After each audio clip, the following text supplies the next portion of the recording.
Jesus is inviting everyone called by His name to go.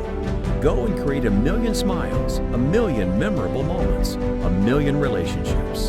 Who will go? I will go.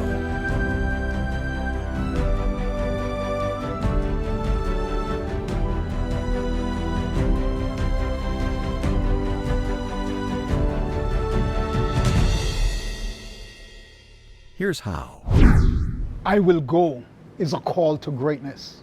We have this huge call to go through the entire world with a special message, to do a special job.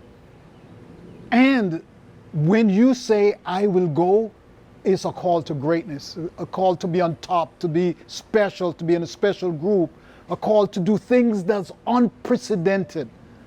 And you are given every power possible to make this happen. Now, I remember when I received that call. I had finished my training in New York. I went to Texas to practice internal medicine, and I was having the time of my life. I was admitting to about 4 different hospitals, managing my own patient in about 14 different ICUs. I just finished reading 10,000 EKGs, seeing about 25 patients in the office. I was maxed and enjoying it at the top of my career. I woke up one morning and on the side of the bed, the Holy Spirit said, this is not what I called you in medicine to do. I have called you to something greater.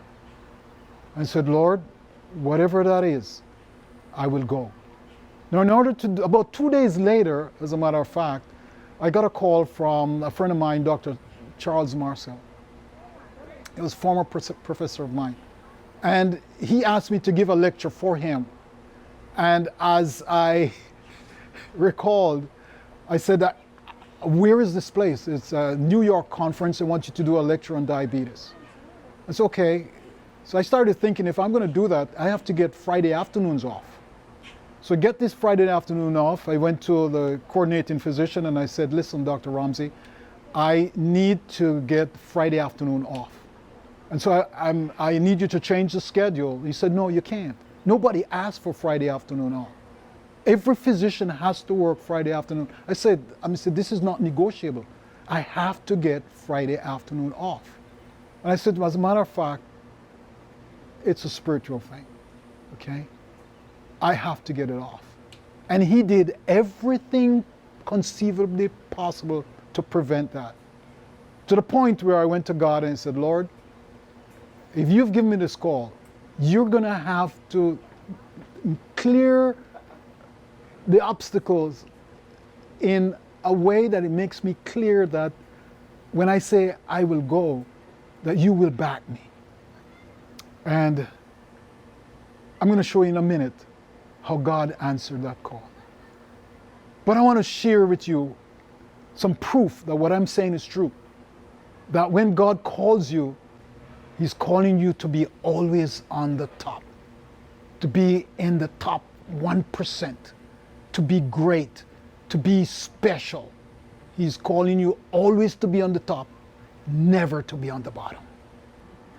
Deuteronomy 28 and verse 13 says, if you listen to these commands of the Lord your God that I am giving you today, if you carefully obey them, the Lord will make you the head and not the tail, and you will always be on top and never at the bottom.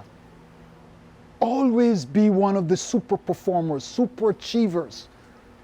They will use adjectives. Where is this guy from? And friends, it gets even better. Deuteronomy 28 and verse 9 says, if you follow and obey the Lord, He will make you His own special people, just as He promised. In other words, you will be among the elite group. That's the calling. It's something really, really special. And it gets even better. You will be feared. When you answer the call, I will go, you will be among a group that people actually fear you. Deuteronomy 28 and verse 10 says, then everyone on earth will know that you belong to the Lord, and they will be afraid of you. I walked into my practice one morning, early morning, 8 o'clock. And Jason, one of my colleagues, came over to me. Have you heard what happened? I said, no, what happened? He said, Dr. Ramsey is dead. They found him dead in his chair last night. I said, what? The whole office was in a state of shock.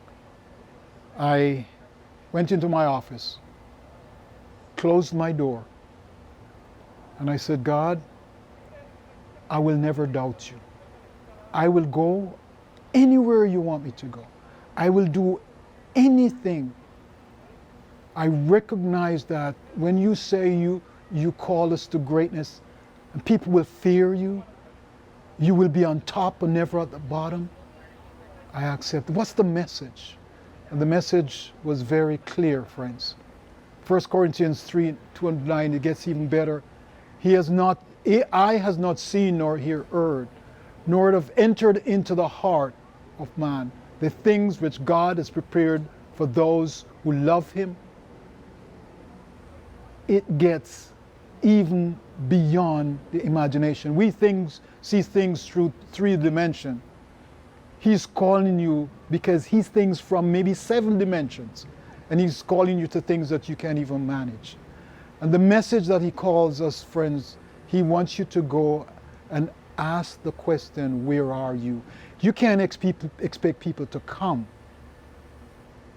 He asks you to go, and when you say, I will go, just like Jesus walking in the garden, searching for Adam and Eve, he said, where are you?